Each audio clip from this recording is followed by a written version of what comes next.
To win the Cundill Prize means everything. I'm so honoured to have been given this incredibly ambitious, prestigious prize. It's enormously significant that it is a prize dedicated to recognising history, writing. It's such a great thing to have this prize, particularly in the contemporary era, when we, I think now more than ever, need the rigour and discipline that history as an evidence-based type of inquiry brings us. So I'm absolutely thrilled. I think it's really important that historians should try to bring together two elements in their writing: deep archival research, but also to present this research in a way that is accessible and comprehensible to people who haven't perhaps spent their lives being steeped in specialist historiographical debates.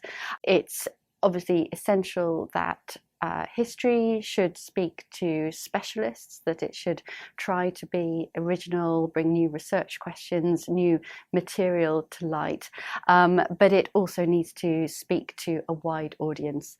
So as wide an audience as possible can work out how the world as it is today came to be that way. Well, the idea of the book first came to me in 2012, 2013.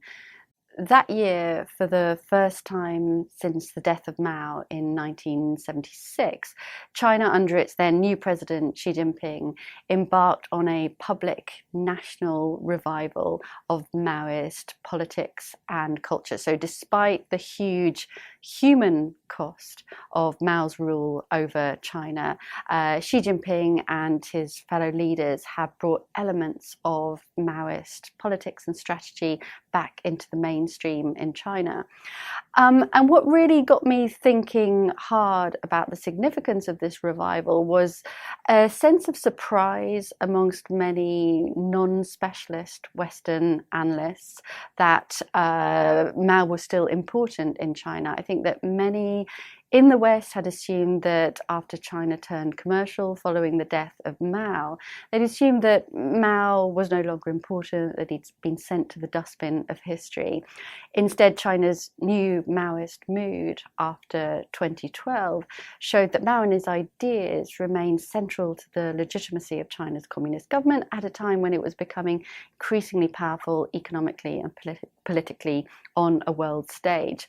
So this sense of surprise that I picked up on amongst non-specialist Western commentators that Mao still mattered suggested to me that many such analysts underestimate the spread and resilience of Mao's ideas, not only in terms of their impact on China, but also in terms of their impact on the world more generally. So up to 2012, 2013, when I started really thinking about the book, I think Maoism, if it was thought of at all, was thought of as a Chinese story and as a story long past. So as I researched and wrote the book, I really wanted to tell Maoism as a story both of China and of the world beyond China, a story of the past and present.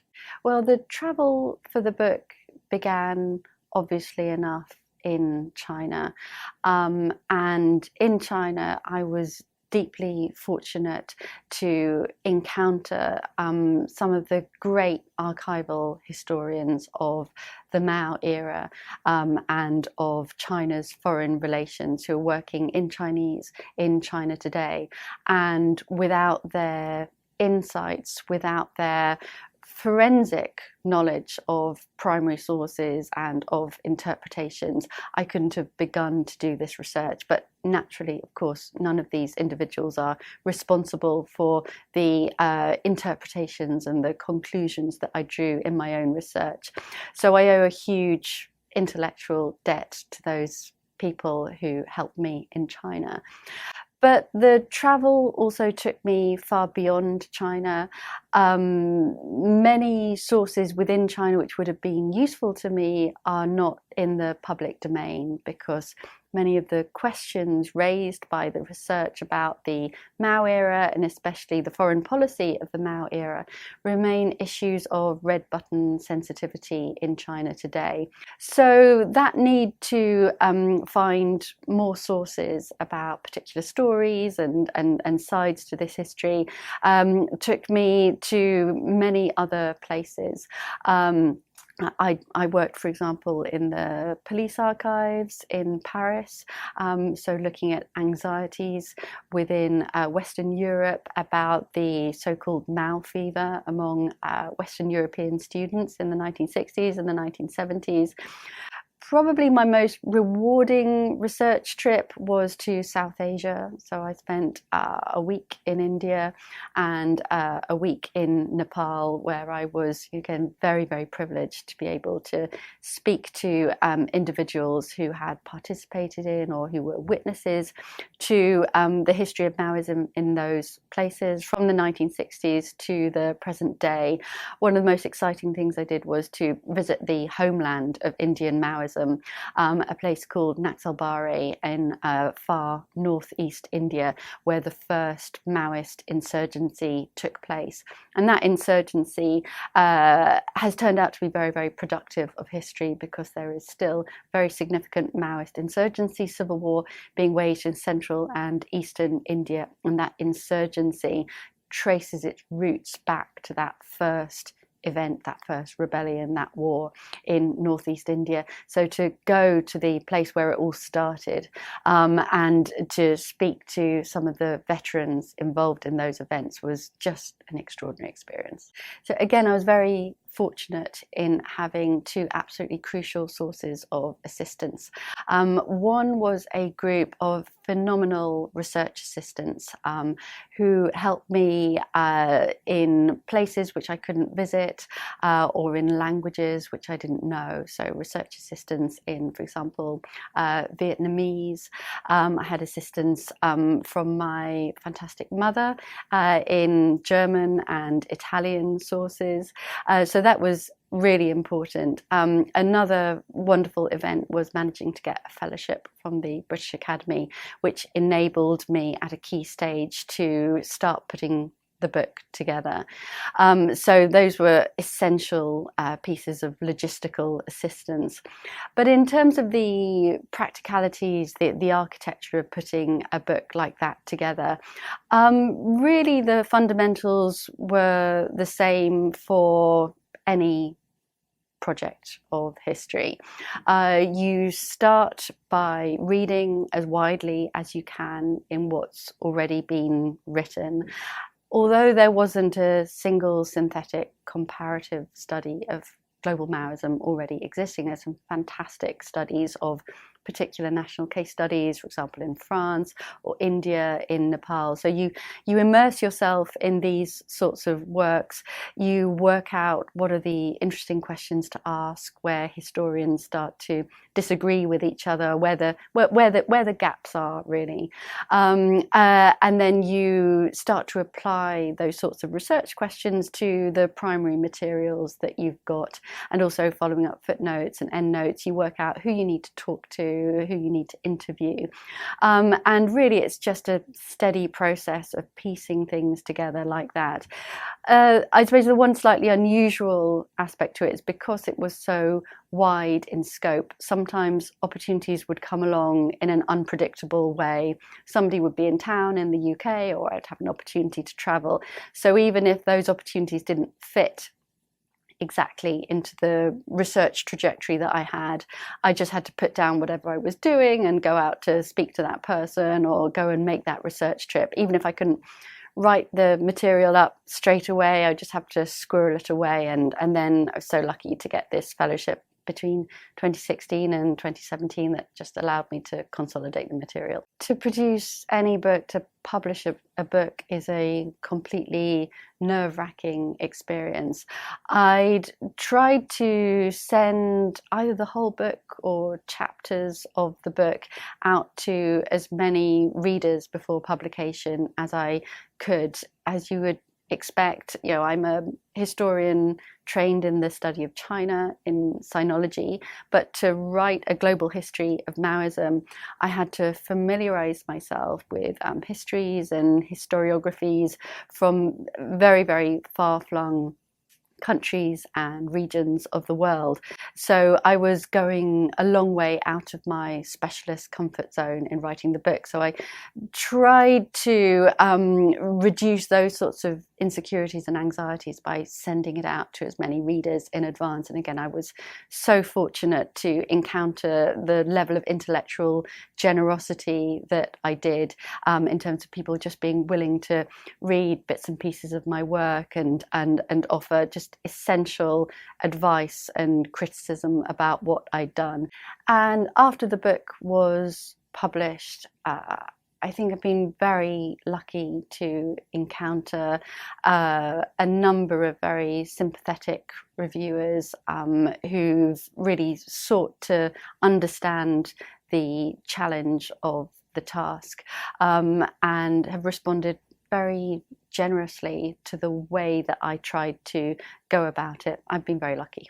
It's been absolutely phenomenal to be here in Montreal. You know, I owe huge thanks to everybody involved in the Cundill Prize, the administrators, the organisers, the prize jury, and of course my fellow finalists.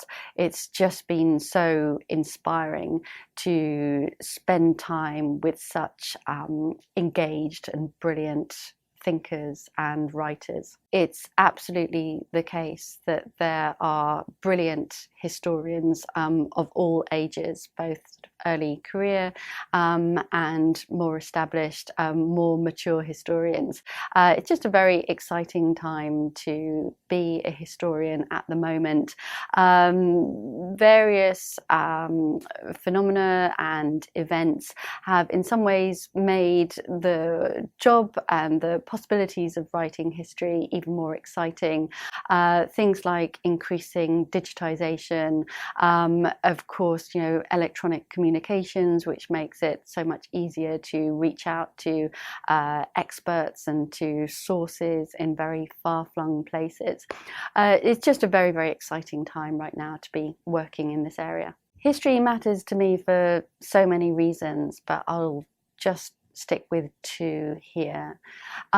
History matters to me, first of all, because of its rigour and its discipline. So as an evidence-based type of inquiry, it demands proof, material or textual or visual, for any contention or interpretation that you come up with. And this type of rigour and discipline is needed now more than ever, I think, in an era of proliferating and not always easily verifiable information. The second reason that history matters to me is that it nourishes the imagination. So it obliges and enables you to view the past, to view other events from a multiplicity of perspectives, often very distant in time and in place.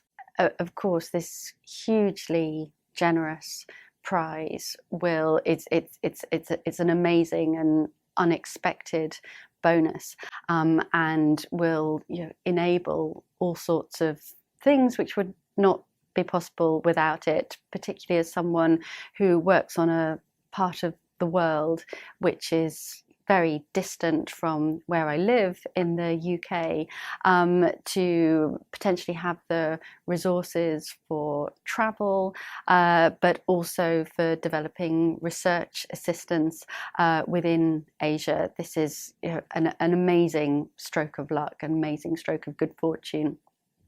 As well as a historian, I am a practicing translator. I'm hugely passionate about translation as an intellectual and a cultural exercise.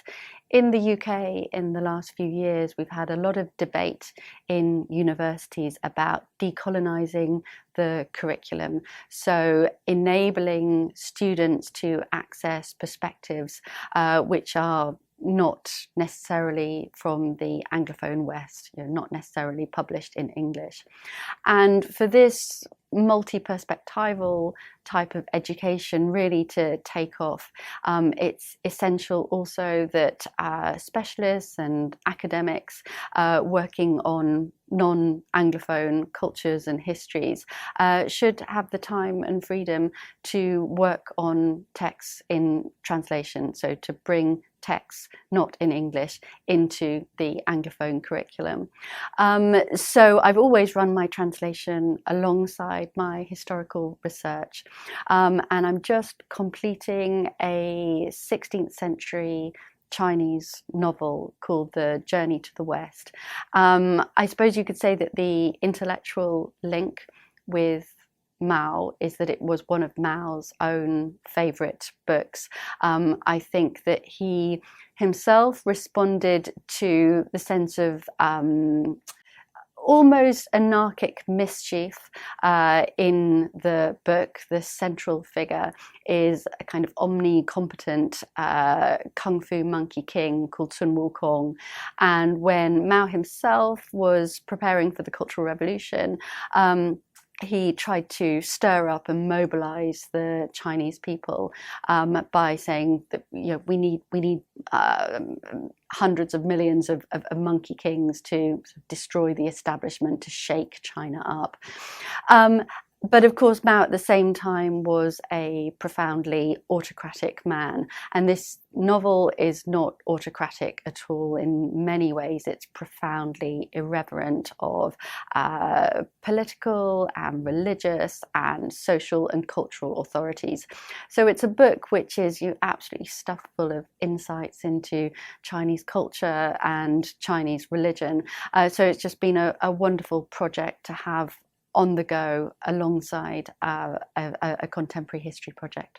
The role of the historian is to keep primary sources centre stage, almost like a lawyer, to keep asking questions about evidence and provenance and how we interpret conflicting sources of information.